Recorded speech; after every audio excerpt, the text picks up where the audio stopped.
Welcome back to another episode of the Caffeinated Christian Podcast. I'm one of your hosts, Ryan Willer, and I'm here with Pastor Mike Rigglesworth, and Bradley, the man with no last name, has joined us as well. How are you guys doing today? Pretty well. Can't complain. Every time I throw it to see how you guys are doing, it's like the saddest response. It's just like, yeah, good. I mean, it's fine. I mean, nothing notable has happened. It's hard on Zoom because you can't judge when somebody's going to talk. So, like, I'm always waiting for Mike, and I don't want to interrupt Mike, and so it's like, well, I just respond quietly, so I don't interrupt. I think I'm the same way, Bradley. I'm like, I'll just go ahead, Bradley. Tell him how you're doing. Yeah. No, I'm doing well. It's we've had a weird weather cycle in Florida. It's like it was cool last weekend, it was 75, and then the next day it got up to 96. Dude, it's been hot like that ever since. Man. And it has rained every day, and it is dark outside right now. You can't see it on Zoom because my camera lights everything, but it is dark. I have lights on dark. Interesting. And this, it's funny that you say that, Bradley, because I'm going to dive into what we are drinking. Here's a transfer from your context. Last week, it's been basically 99 degrees here every single day in Columbus, Ohio. And right now it's 92 again.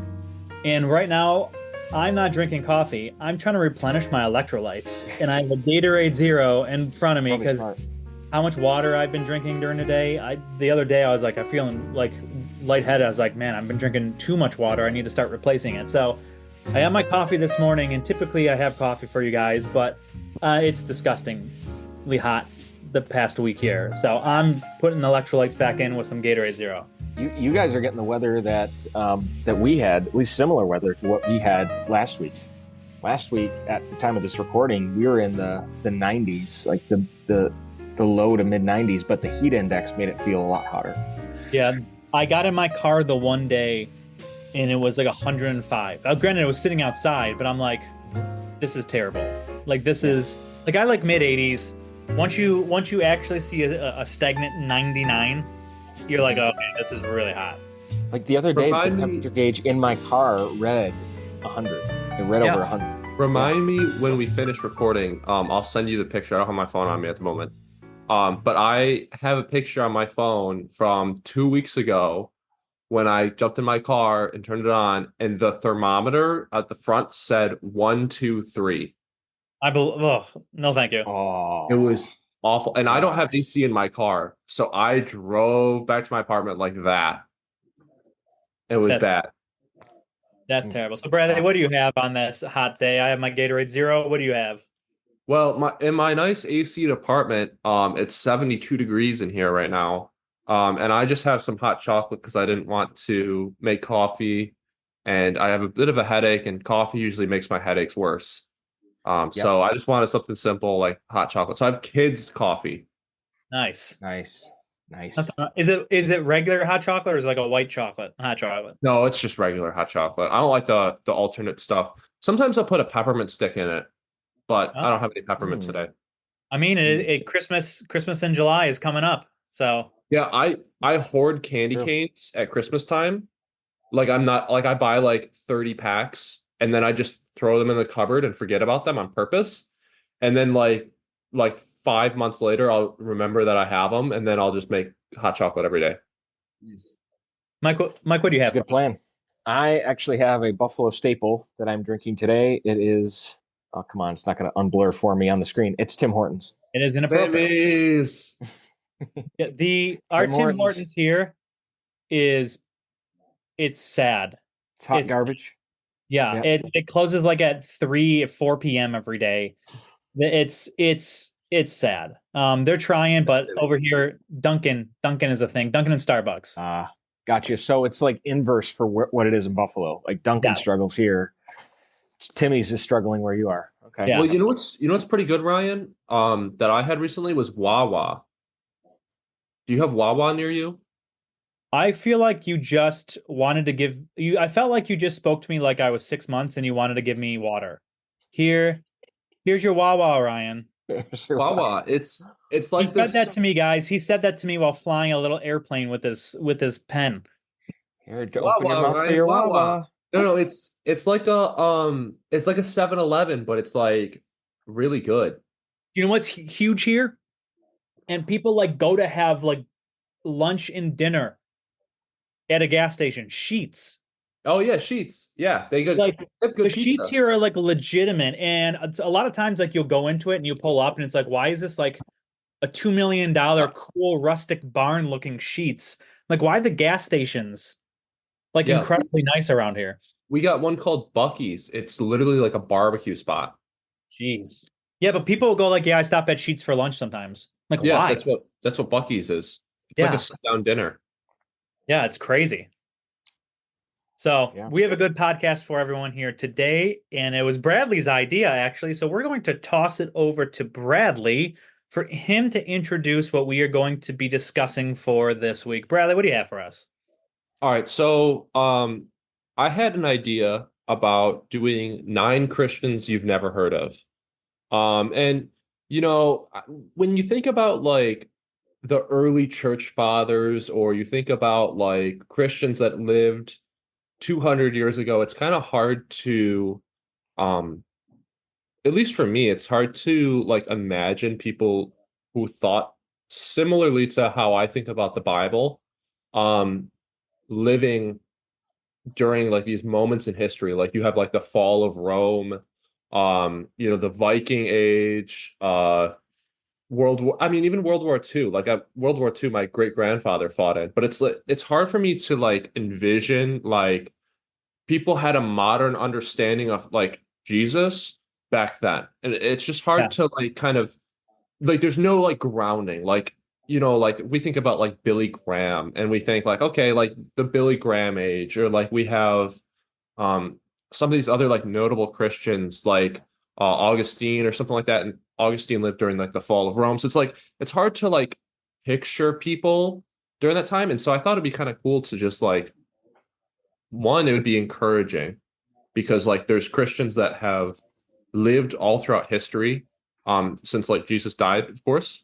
But like one would be encouraging because like some of these people experience things that we are experiencing now, and maybe specific like circumstances that only a few of us have, and some of you listeners have probably experienced.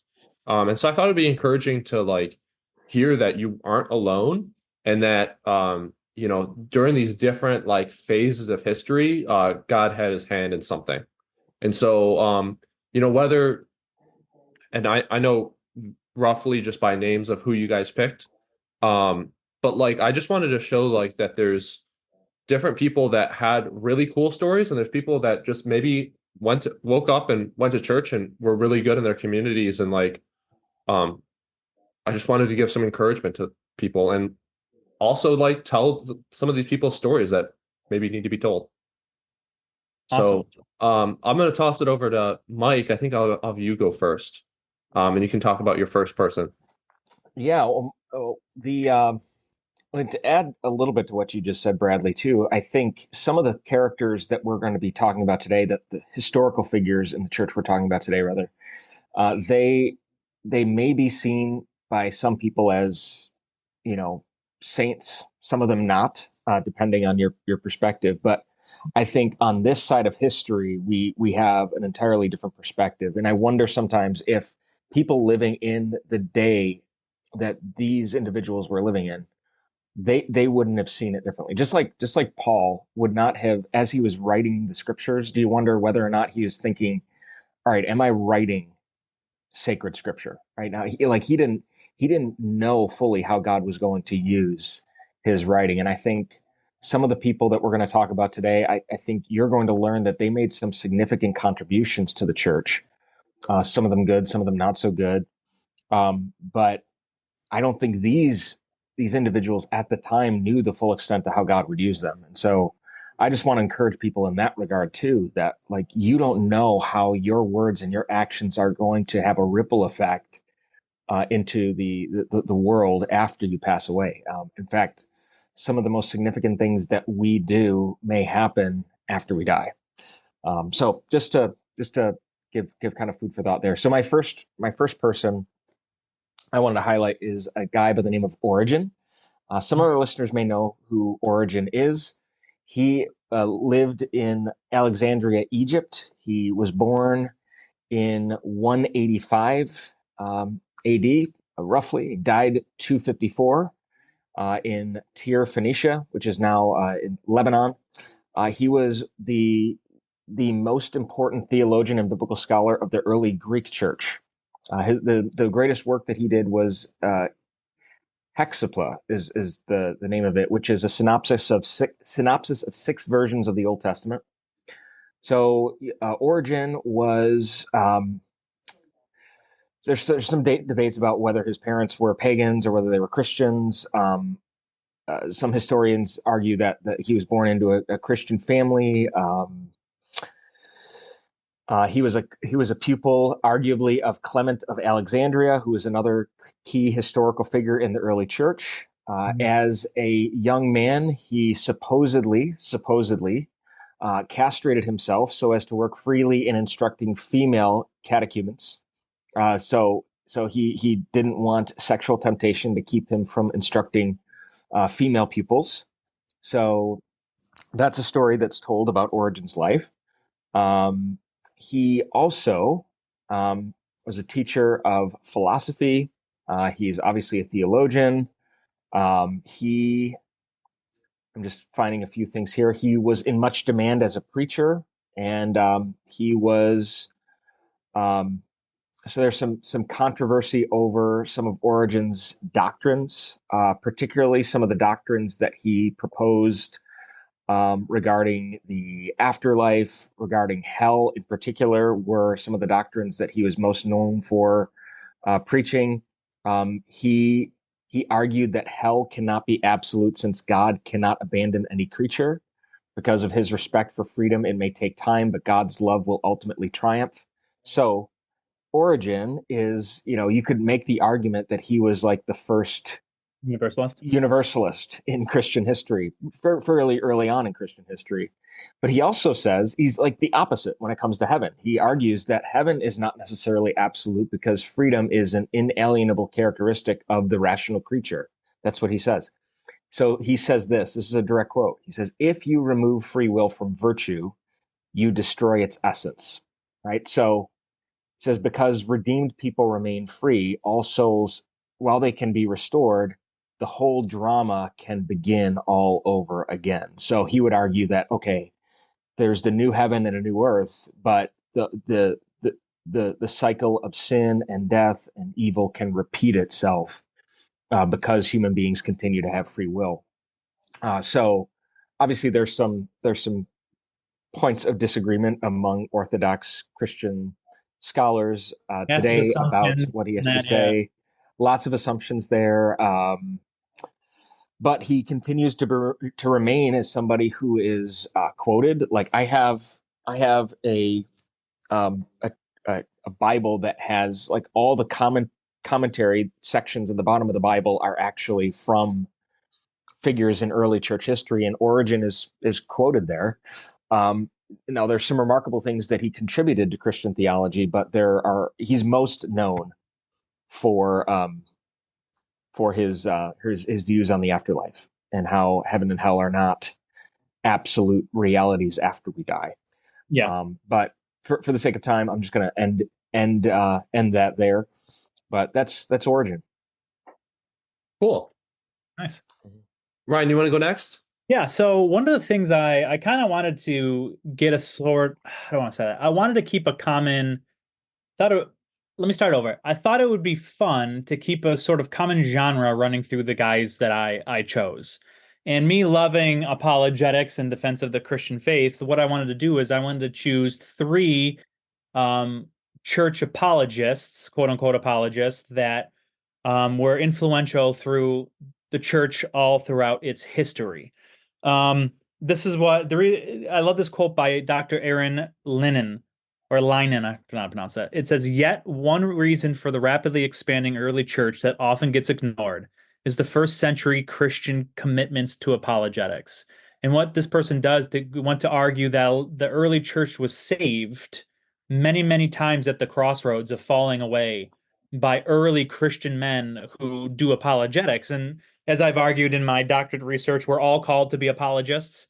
That is a common position that everyone in who's a body believer is supposed to be called, as sort of a title attached to them to give to give a defense on what they believe and why they believe certain things. But the first person I have is a very, very early person in the church, Justin the Martyr. I'm sure you guys have heard about him, but I wanted to highlight a little bit about who he was in his early life and what he did and some of the influential things. Justin Martyr, so the dates for him are roughly 100 to 165 AD.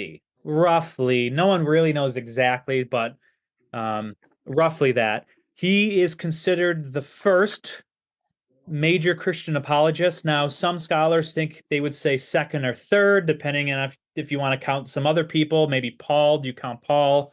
Are you counting people who wrote scripture? It depends. But he was one of the earliest, like first top 5 to defend Christianity in a very sort of systematic type way. His parents were actually non-believers, and since they were non-believers, they wanted to give him the best education as possible. They thought that the virtue was the mind, and so you grow your kid up by sending him to school. So Justin, I'm going to call him on a first name basis because we're bros, you know what I mean? Justin, he studied rhetoric, he studied poetry, history, and later in life, he went back to get philosophy, where he became like an ardent Platonist. An ardent Platonist under Plato, right? Under the school of the Platonic thought. He himself, it's really interesting. He himself in his letters recounts having an unusual conversation with kind of literally a random old dude one day. Just a random old dude one day. And this old dude was just spreading the gospel about Jesus, right? And Justin sort of thought he was smart and tried to intellectually outwit this old dude. And what Justin came to see was this old guy had all the answers. I've basically already heard the question and was like, where is this old guy coming from? I have to take Christianity as an intellectual sort of idea in a conversation. And so I laugh. I'm like, why was that old guy not one of the first apologists? You know what I mean? Who basically, we don't know the guy's name. Justin didn't really know the guy's name. He never recounts it. He just recalls this conversation. God didn't want us to know. Yeah, exactly. Of this random old guy basically converting or putting that pebble in Justin Martyr's sneakers. And was it a theophany? Was it a theophany? Did God just show up one day? Who knows? But he said upon further research and searching for truth, around the age of 30, he became a Christian. And so here are the 2 main things. There's a lot of things, and I have a couple books. I was trying to find the one book. When you have so many books, it's hard to pinpoint where your source is, which is kind of annoying. 2 main things of what he was known for. The first is this. He was one of the first thinkers to create methods to reconcile the Christian faith with reason. He's one of the first ones to create sort of logical methods. This is what he writes in his first apology in chapter 2. He states this: reason dictates that those who are truly pious and philosophical should honor and love only the truth, declining to follow opinions of the ancients, ancients if they are worthless. He basically says if reason and logic determines you can't believe something anymore, we should follow where the truth points to. It doesn't matter what your tradition or your family says. If this is what ends up being true, this is what you should believe. And Dr. Guyvet, he writes in his book basically that he invented the scrutiny of evidence for the Christian church. He invented it, which is absolutely fascinating. The second thing he's known for is really the first articulate defense of reconciling divine sovereignty and human responsibility. It was really sort of the first free will defense trying to put logic to how to understand these things. And he was ardently against deterministic views, which you find all throughout Platonic thought, Manichaeism, all these sort of belief systems that were happening around the time that he was thinking. I mean, he came out of the Platonic school, right?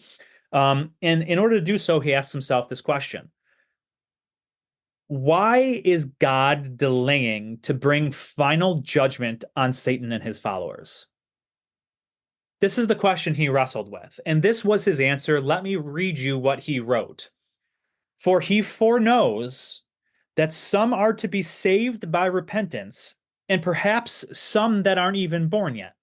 He made the human race with the power of thought and of choosing the truth and of acting rightly, so that all people without excuse before God, for they have been capable of exercising reason and intelligence. And a lot of scholars I read on this, basically, if he were to meet Molina in heaven, he'd walk up to him and shake his hand and been like, "There you go, Molina.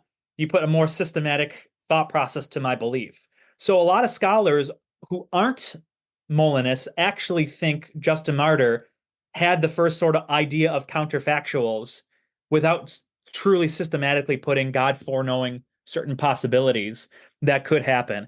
He was a Molinist before that was a term. Yes, Yeah. I mean we know he was all of this because Irenaeus, Tertullian borrowed from his free will defense.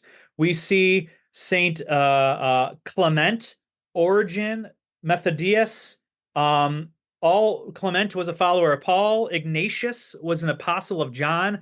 All use Justin Martyr's works on a free will defense in their writings.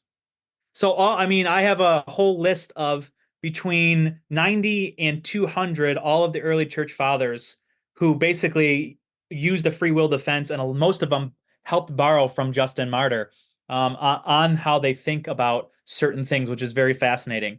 And he ended up dying.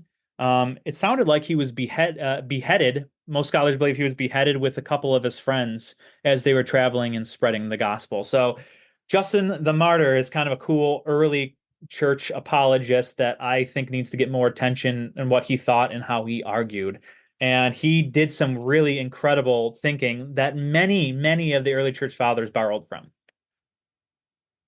Very cool. Yeah. So I guess I'll go next then. So this is the guy that inspired my idea. So I'll just say that right away. And I don't know how much of this is legend, and I don't know how much of this is true. So I'll just preface that. I would like to believe that all of what I'm about to say is true.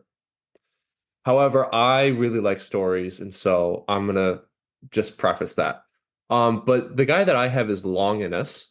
He actually appears in the Bible twice, and is present through some other portions of the Bible and stories.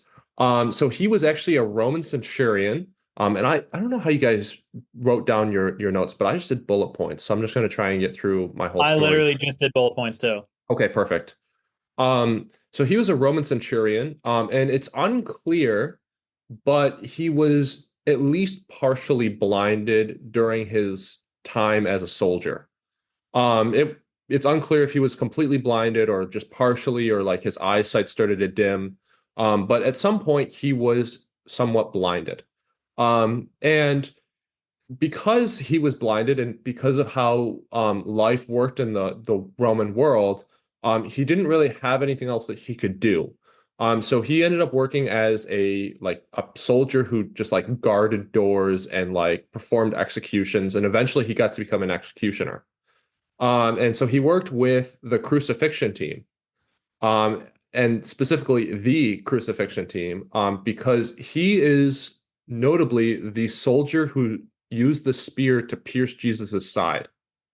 Now, something interesting happens when he pierces Jesus's side.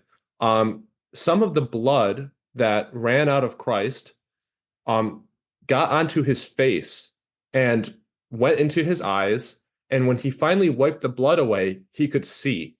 Like his vision was completely cured.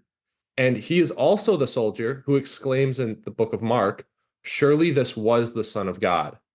Interesting. And according to how the story goes, he became a believer in Christ right away. And after the resurrection, he sought out the disciples and began to learn from them. He was discipled under both Peter and I believe Thomas. And he also was at Pentecost Hmm. when the tongues of fire came down on their heads. And then he eventually went out and he became a missionary and was in the talks with Peter and as well as Paul. And he went to a place called Cappadocia, which is basically near modern day Turkey. Sure. And this was a completely pagan area and not very friendly to Romans. But he began to teach the Bible and he began to teach the gospel to the pagans in the area. And he began to convert many people. However, the authorities of this area, who worship the pagan gods, did not very much appreciate his efforts to convert the people. And so he, I mean, he was beat multiple times. They imprisoned him multiple times. They tried to silence him multiple times. They tried to kill him multiple times. And it's so cool because he's just like this. He's such a man, I guess. And he just like, every time they do something to him, he just comes back. Yeah. And finally, they get fed up with him. And this is kind of gross. But they finally imprison him, beat him, and then smash out his teeth and cut out his tongue. And they're sitting there, they're like, okay, finally we've silenced him. He's gone, whatever. So after a few short days of recovery, he shows up at the pagan temple and can speak clearly. And so he begins to start preaching about Jesus and the good news. Well, the pagan priests very much did not appreciate that. But something else Longius brought with him, other than just the gospel, was a giant like sledgehammer. And he began to smash the idols while screaming in a clear voice, "Now we will see whose God is real." As he smashed the statues of the pagan gods, the priests couldn't do anything. Like they were like struck by this like vision and they could not do anything. And he ended up walking away from the temple without any harm. And then he was preaching more, and the governor was not very happy with him yet again and decided to have him executed. But during his execution, they beheaded him. The governor was apparently blinded by demons, and during the death of Longinus, some of his blood splashed on the governor's eyes and cured him his blindness and banished the demons. And the ruler decided that their nation should worship Christ. And so their whole nation turned around and banished all the pagan gods and began to worship Christ. Hmm. So again, maybe a little bit of legend, but I think it's pretty cool. It reads like an Old Testament book, and I really thought it was cool that some guy just like shows up like so manly with no teeth and no tongue, and just is like, now we'll see whose God is real, Just goes and ham. walks away with it. I like it. Nice. I like it. Nice. That's a great story. I love it. I I'm love gonna it. start doing that. Yeah, When why we start not? to worship music at church as idols, I'm gonna go smash guitars. Now we'll see whose God is real. Ah! All right, Mike, who is your second guy? Oh, okay. So my second guy is Ulrich or Huldrych, depending. There's two different spellings of his first name. Ulrich Zwingli. Now, if you went to seminary, you probably have some idea of who this man is. If you went to any halfway decent seminary, you should know who Ulrich Zwingli is. He was a Swiss reformer, so he came about in the time of major upheaval in the Reformation movement, major religious, intellectual, social, political upheaval. And there were several fiery theologians and preachers that arose and took their place in this movement. So this gentleman took his place. He came to prominence right around the time of Martin Luther when he was in his heyday. And just for reference for everybody, the four key tenets of the Reformation movement, they're salvation, religious authority, the nature of the church, and the basic Christian life and practice.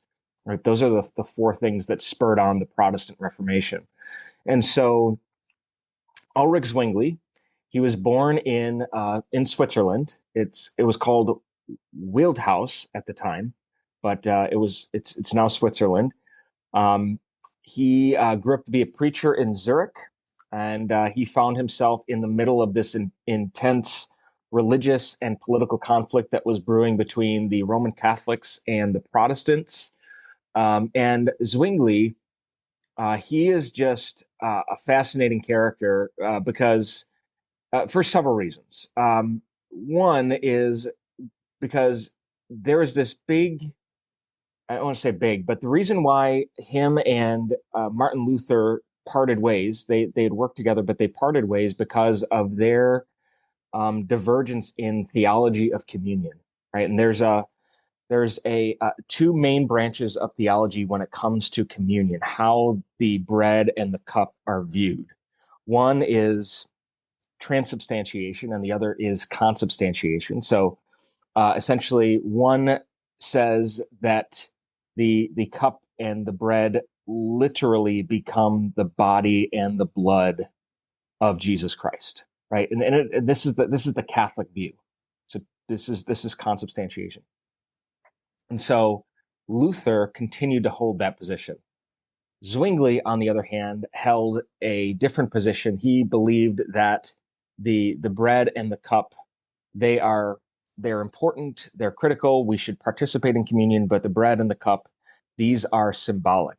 These are a means by which we remember the work that Christ has done, but there is nothing particularly mystical that takes place in these elements when we are partaking of communion. Okay, so he parted ways with Luther, and that was that. But what I find particularly interesting is what happened to Zwingli, like how he died. So he was. I'm just going to pull up my notes here, and he brought the city of Zurich into the Protestant cause during the schism between Roman Catholics and the Protestants. And he actually rid the city of many of its Catholic beliefs and practices. So through Zwingli, the city refrained largely from venerating saints, from doing things like using an organ during worship. Priestly celibacy was another thing that he got rid of, and monasticism and the Mass, all of these things. He held very firmly to just the classical Reformed beliefs like the sovereignty of God, divine predestination, this idea that God chose some people to save and send to heaven based on the death of Christ, and others to condemn to hell for their sins. So that's where a lot of Christians, not all, but many, would diverge on what he taught and believed.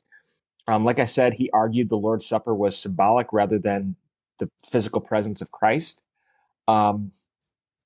So Zwingli, obviously sought to purge a lot of Catholic practices out of the church, and I think to some degree, I think to an extreme, to an unhealthy way. But he was most known for preaching in the city of Zurich and reforming that city during the Protestant Reformation. But there's a quote that I want to share from Zwingli that I find pretty compelling. He says that everything that is true is God's word, and whoever may have says everything is true that it is God's word, whoever may have said it. Right. So the kind of idea that all truth is God's truth, I don't know if it finds its origin in Zwingli, but I would imagine because of the time in which he lived, I feel like that phrase that we throw around these days has some sort of bearing, entry point, I should say, in what Zwingli said here. But made a lot of important contributions to theology in his time. But what I found really interesting about Zwingli, and what stands out the most to me when I learned about him in seminary, is that he was in the middle of a battle called the Battle of Kappel in 1531. And so he was wounded, and eventually he died from his wounds. But this fight between the Catholic Church and the Protestant Church, and it reads that after the battle, when our forces had withdrawn to a stronger position, the enemy had time to look for Zwingli's body, both his presence and his death having been quickly reported. And it says he was found and judgment was passed on him, and his body was quartered and burnt to ashes. So this is what the Catholic Church did to Zwingli. So needless to say, he made some very, very strong enemies in the Catholic Church. And I think to some extent, these were, they were self-inflicted by some of the things that he did and the way he went about teaching and preaching. But yeah, interesting guy for sure. That's Ulrich Zwingli. That's great. Yeah, aren't there some Catholic views? I don't know if this is true, that something about not being cremated. Yes, Catholics don't believe in cremation. No, I don't know if it's Catholic. I know Eastern Orthodox also doesn't believe in cremation. Okay, yeah, I know. So I don't know. I don't know why. I got to look into that more. It has that has to do with the with when Jesus comes back, he's going to raise the dead first. Okay. It's the fact that the body is more, because cremation is pagan in origin.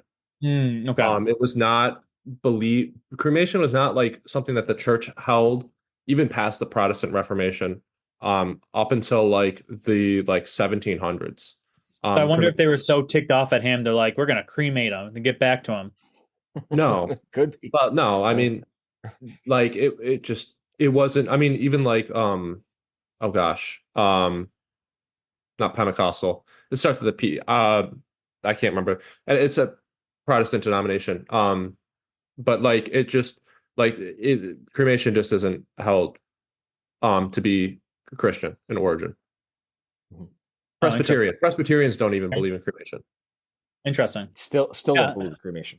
Yeah, interesting. The way I believe it, if God can create everything from nothing, so what? Yeah.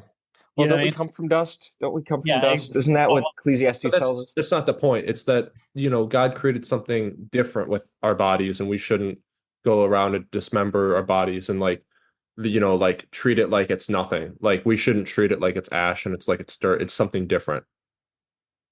It'll also decompose in the dirt too. Sure. So there's that. Yeah. All right. So Ryan's turn. So I should have done him first, given his dates, but he's contemporary, but a little bit earlier. So it's the Athenian philosopher Aristides, from somewhere between 75 to 134, 148 AD, somewhere in that realm, right? He's primarily known for his authorship titled Apology of Aristides. Now, not much is actually known of this dude, right? So a lot of scholars think he was an apologist before Justin, hence you can't say Justin's the first one, or contemporary as apologetics started going throughout the church with Justin. So if one was titled first, the other one was titled first, that kind of situation. I just don't like numbers added to it. We know some of his writings because the historian Eusebius wrote about how faithful he was and that he dedicated an apology to Emperor Hadrian. Hadrian, which is Hadrian's Wall. Yep, 125 AD. And so what we know from this, right? Briefly, what we know of him, he was known for two sort of main things when it comes to his Christian apologetics. A lot of inductive reasoning of what we would title it now. The first is this: he was a philosopher at heart, and what he did is he used philosophy and reason to argue harmony of God creating the universe. And so he argued from what we know through reason and philosophy that the creator, this is going to sound very familiar to you guys, the creator of the universe must be eternal, perfect, immortal, all-knowing, and sufficient to himself.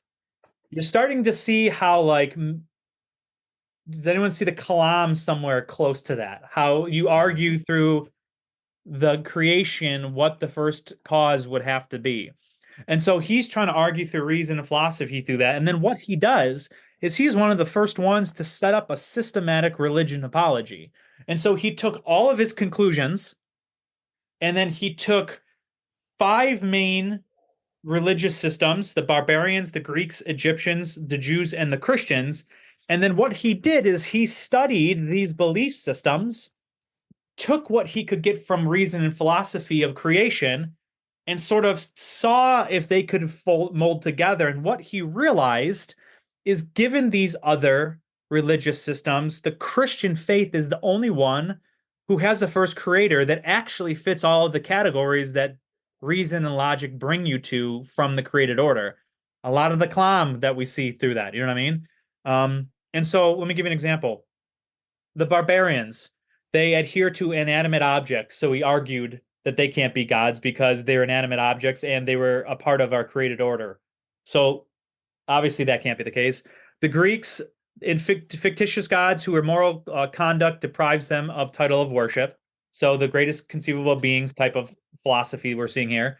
Egyptians, idols that were created out of physical things in the universe, don't fit the descriptions. Jews, he considered superior to every other religion but the Christians. But he believed they ignored all of the resurrection arguments for Christ. Therefore, he considered Jewish faith, though superior to every other one, false because they ignored what he was there to talk to disciples about, the evidence of Christ's resurrection, right? This is 70 AD. Everyone was basically almost still around there. Wow. And then he died on a journey through the Black Sea. Yep. Most people think it was a shipwreck. But this guy, very, very early, right, would have been known John, would have known all of these guys, basically had a first systematic religion apology through philosophy and reason, and then studied other religions and applied, if they can fit through inductive reasoning, into these categories till he got to Christian faith, which a lot of what Christian scholars do today still. This was being done 30 to 40 years after Christ died.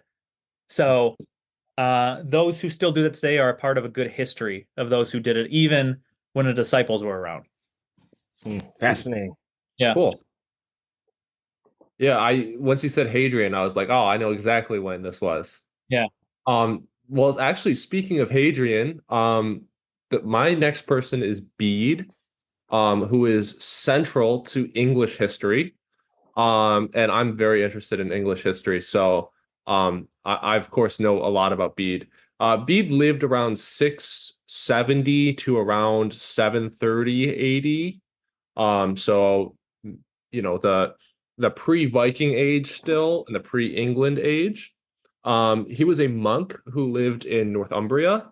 If you don't know what Northumbria is, it's kind of like the northern part of England, which would have had Hadrian's Wall inside of it.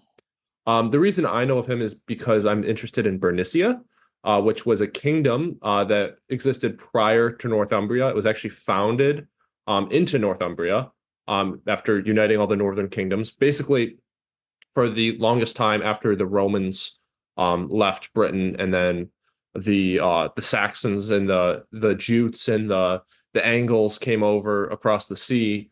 They had like a ton of little kingdoms. So you had like Wessex, and you had Mercia, you had Bernicia, you had Essex. Most of these are modern places in England.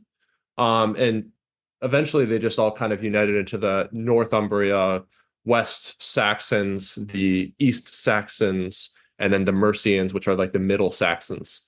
Yeah. So Bede kind of like lived during this time period of this like reunification of England into these like four major kingdoms. And he is pretty much known as the father of English history. He is the only reason. There is arguably the Saxon Chronicles, but it's not really understood where that came from, or if it was a spinoff of what Bede did. But he is pretty much considered the only reason we know of what happened in Britain between the Romans' abandonment of Britain and the Viking Age. He is considered like the father of English history. Like I said, he wrote the ecclesiastical history of the English people. And basically he just wrote what happened between the Romans leaving and like the Saxons coming over and creating these kingdoms and how these kingdoms were created. He created dates for all the things. He was like very interested in like dating like events and calendars. He is considered one of the fathers of the English calendar, the original English calendar. He also computed many like dates throughout history and Christian history, such as when Easter happened. He used math and science, and he taught them to his pupils and to other students that he had. He was often seen as a teacher of science and math in early England. And he also is kind of the guy that first started off with um, using Anno Domino or Domini, which is the AD dating system. He's the guy that like got it popularized.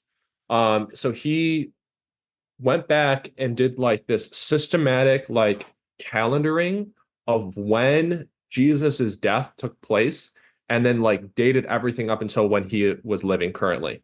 And that continued to be used by monks in England in different parts of England up until like the 1000 AD area. He also translated uh, a ton of the Bible into English and taught, like, kind of like wrote a letter system because the English language didn't have an alphabet for the longest time. It was all like very much like the Viking system. It was all like runes. And so he actually created kind of an alphabet for the English language. And he also translated a ton of early church fathers' works from Latin and Greek into English. So he was just kind of like this brainiac that lived for this short time. I don't have any information on his death or any like big fan of famous quotes, but yeah, he was kind of like the reason we know about English history. That's cool. Fascinating. Interesting. Cool. Well, my third and final figure from church history is George Whitefield. So George Whitefield, he was around in the 16th century. So he was born December 16th, 1714 in Gloucester, England. So coming off from English history to another period of English history. And he worked together with John and Charles Wesley. I almost said Wesley. That would have been quite the Wesleyan. It's movement. Like the Wawa. It's like the Wawa. It's like the Wawa. But the three of them together, they founded the Methodist movement. And he was actually like the Wesley brothers. He was born and raised Anglican, and he was a leader of the Calvinistic Methodists. And he was actually the most popular preachers among the evangelical revival in Great Britain and in the Great Awakening in America. He had this unrivaled preaching ability. He had a lot of evangelistic fervor behind him. And he had these really irregular methods of preaching that really paved the way for the Protestant multi-denominational system that developed in the Americas. So he, like I said, he was born December 16th in 1714. He was in the, just finding this here, he participated with the Oxford Methodists with John and Charles Wesley. And some of our listeners may know this, but Methodism was something that was formulated in a small group context with the Wesley brothers. Mm-hmm. And obviously, as the name implies, it was a very methodical way of doing small groups. They had structure and intentionality behind what they did. For example, every single meeting, you had to show up to these weekly meetings. One of the first questions they would ask is, how is it with your soul? Right. And that became like the question that would help frame the meetings for the Methodists. But that word Methodist, that term, was a derogatory term. It was not a popular term. But like the term Christian, they took it, they used it, and they took this name Methodists and ran with it. So John and Charles Wesley, they departed for America, I believe, in 1735. And after he was ordained a deacon in the Anglican Church, George Whitefield earned his Bachelor of Arts, and he spent the next year preaching in England and collecting funds to move to Georgia to meet with the Wesley brothers. So he is a missionary to the United States, and we can make the argument that the preaching of George Whitefield was this stone thrown into a pond, and we are, in the ripples of what he has done, among many other preachers and pastors who have been faithful to Christ. But he eventually did join the Wesley Brothers in England in 1738, and he made a trip back to Georgia and eventually came back to America to join them again. But he had a difficult time going into churches because of his odd methods of preaching. Now, I haven't gotten into what those methods of preaching were and why they were considered odd so much, but because he wasn't allowed to come into these churches, he turned to open air preaching, and so that's what he ended up doing. He came back to America for his second of 7 visits in 1739. Pennsylvania is where he ultimately landed, but he mainly preached in Presbyterian churches and in the outdoors, and that's what he did. He was one of the most, if not the most, visible figure in the Methodist movement, like we know today as the Great Awakening. Eventually, he gets to Georgia, and let's see, what else do I want to share about George Whitefield? What was his odd preaching style?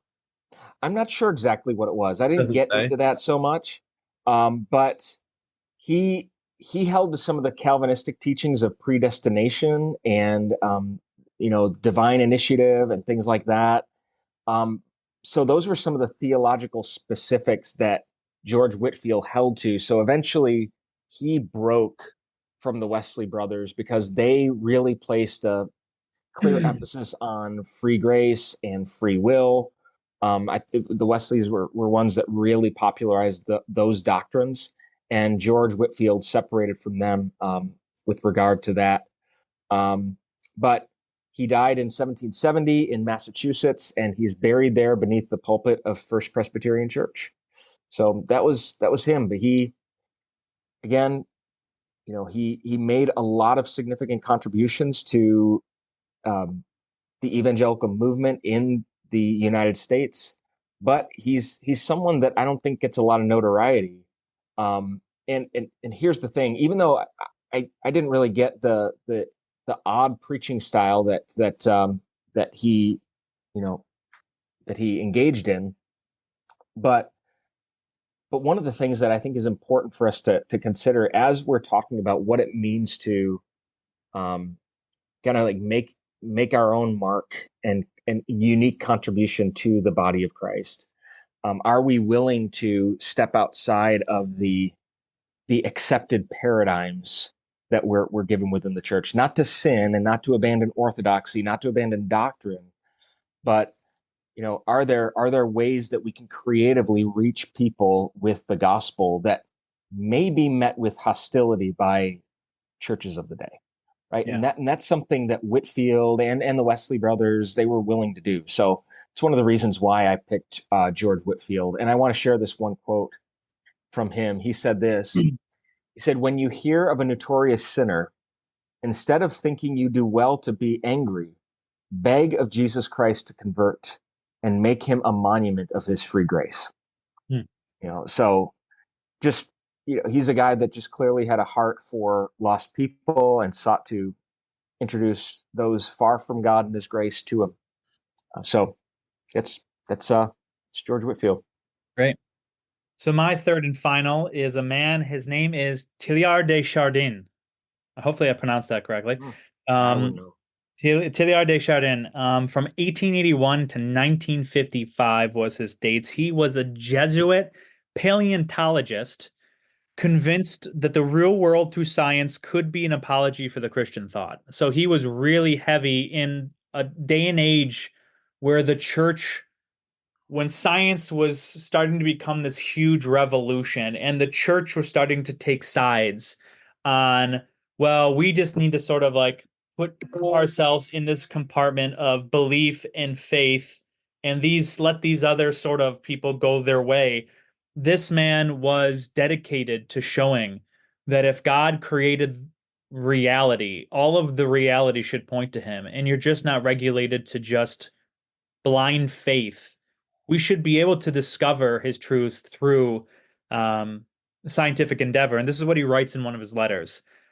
to tear away the mask of atheism from these new currents of thought and to express them as Christian. That is my great hope, and I need not tell you that it urges me on as a vocation.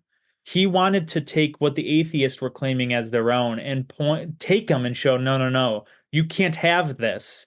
This is a part of Christian thought as well. And so this was his great sort of objection on the church, against the church, however you want to put it. It was that the church, right? This was his sort of articulate condemnation on the church, I should say, that it isolates an adherence from the rest of the human family and lessens their interest in common tasks.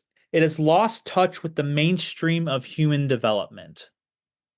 All of these other thoughts, as science and everything moves on, the church has lost touch with the reality of development of humanity and what humans are discovering about God's world. And it just sort of stopped. The church around this time just sort of stopped. And what he believed that God becoming incarnate didn't isolate humanity from the rest of the intelligent inquiry, but the incarnation showed the significance of it. That God became man should increase the magnificence of the human experience in all categories. That Christ could have, if he sought to, could have dealt with science and dealt with these inquiry things if it was alive and well at his time. The fact that God became man should show the magnificence of the human experience and not sort of shy away from it.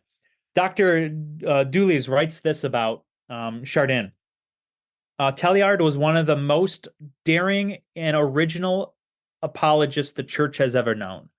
With prophetic single-mindedness, he concentrated upon what was to become a decade after his death. The most serious problem of apologetic, this is what he quotes. The Christian significance of the secular. Man, we are still talking about that today, aren't we? The Christian significance of the secular. Not content with a superficial concordism between the current theories of science and of theology, he sought to pioneer new interdisciplinary methods. The Christian, and here's the sad thing, the Christian church leaders of his time were against him. Let's be safe where we are, regulate everything to faith. And he was like, no, no, no, come out of the woodworks. We need to find the significance of everyday experience. And this is what he writes. The human process of discovery was a part of God's design, and all of human adventure points to God and the truth of the gospel. And that was his fundamental assumption. He actually died of a heart attack. So I don't want to say nothing fancy because I don't want to downplay heart attacks, but he didn't die of the church killing him or anything like that. He just died of a heart attack. But he was a huge apologist when it comes to science and the day and age and what was happening in the church. And he condemned the church of not taking the human experience seriously and there's significance to what everyone else is doing in the world. And we need to apply our Christian thought to that in a day and age that I believe we are still suffering from in many significant areas. This 19th century, late 19th century problem, I still think a lot of time pastors and preachers and congregations are still regulated to, it's all faith. That's all I got to worry about, rather than, no, let all areas of thought be swept up and take captive to Christ. Well, and as you're reading these direct quotes from him, I'd like to say that we've grown as a church, but we haven't. No. It's sad, right? We haven't at all. Not even close. It's like this is still just as relevant today than it was back then. Yeah. So he was a huge important figure. I personally think, as the original quote I started off with, I think he saved a lot of that church in that period's thought process from just diving down. And he is one guy who was hated and condemned by the church, but he didn't care. And I think he saved Christian thought to a huge extent during that time period, and he doesn't get enough credit for it. Yeah. So, Bradley, before you get into your third and final historical figure, I did find what George Whitfield's out-of-the-box style of preaching method was. Oh, nice. Right? Oh, no. So by our, it's not that crazy from where we are in history. So Okay. in that day, ministers traditionally wrote sermons longhand, and they read the text aloud in this dull monotone. I'm drawing this information from a PBS article, by the way, in case you're curious. So Whitfield had a background in drama, and so he would draw from his experience as a kid in drama. And what he did is he memorized his sermons, he spoke without notes, and he varied the timbre of his voice, and he gestured freely.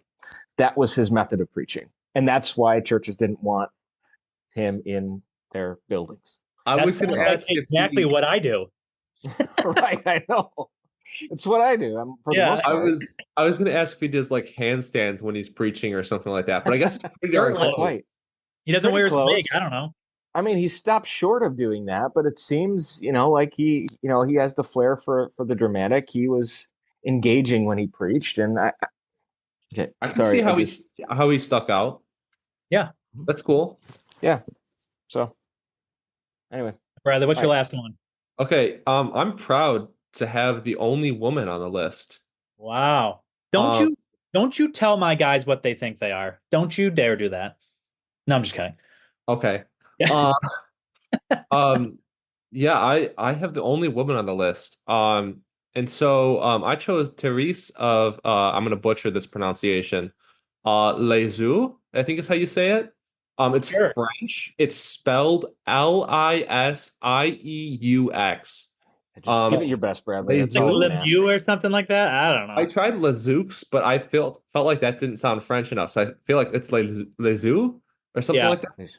I don't even know if my last Sure. name was Chardin or Chardine. I I don't mean, know. I took 6 years of French, and I don't even know. I mean, I just, yeah. Yeah. But her name is Therese. And she went by the Little Flower of Jesus or the Little Flower of Christ. That was her other name that she went by. Is that like a Um, nickname? Like an um, AKA? yeah, and so one of the reasons why, because people were calling her because she was a nun. Not really, not a nun. I guess nun is the best word to describe it, but she was very like active. She wasn't just like she went to a convent and lived in a convent kind of deal. Yeah. She was kind of like this. I almost want to say she was like a Franciscan monk, but she was just a woman. So she lived in the late 1800s, and people were starting to call her like blessed and stuff like that. And she's like, no. If anything, like, and people started calling her the Rose of Christ, I think is what it was. Like this beautiful rose. And she's like, I'm ugly. She's like, I'm little. I'm insignificant in God's overall plan. And so she's just like, call me the little flower. And I think she even said the little ugly flower is kind of like the way that she like described herself.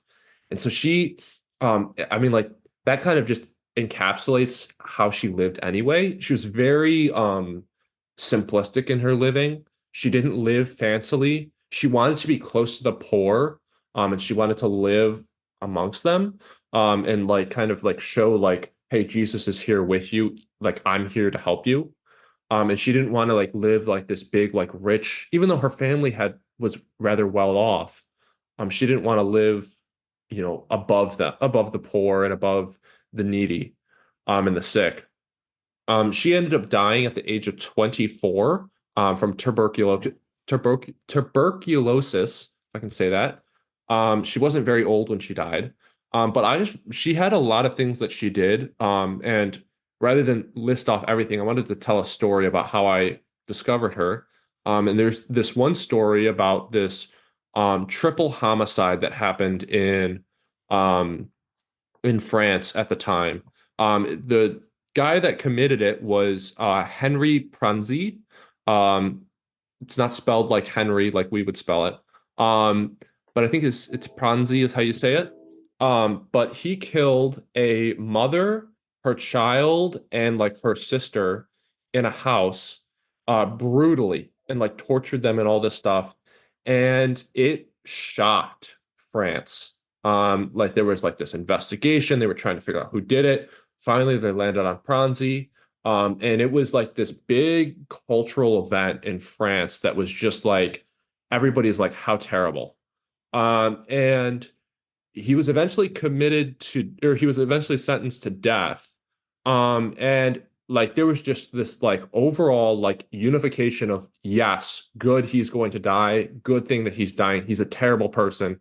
Kill him. And there's this story about Therese when she is a young girl. I think it said that she was like 8 to like 13, somewhere in that age range. And she was looking at and she's just a little kid at this time. And I think it's so cool like how God can use children, because she sat there and she saw, if everybody can be saved by Jesus, why shouldn't this man be saved by Jesus? And so she wrote in her journal something along the lines of, I partitioned everybody, including my church, to pray for him and to have Jesus Christ renew his soul. And she went on record and said that she would fast and pray, and she just prayed for this man's salvation, even though he did not deserve it.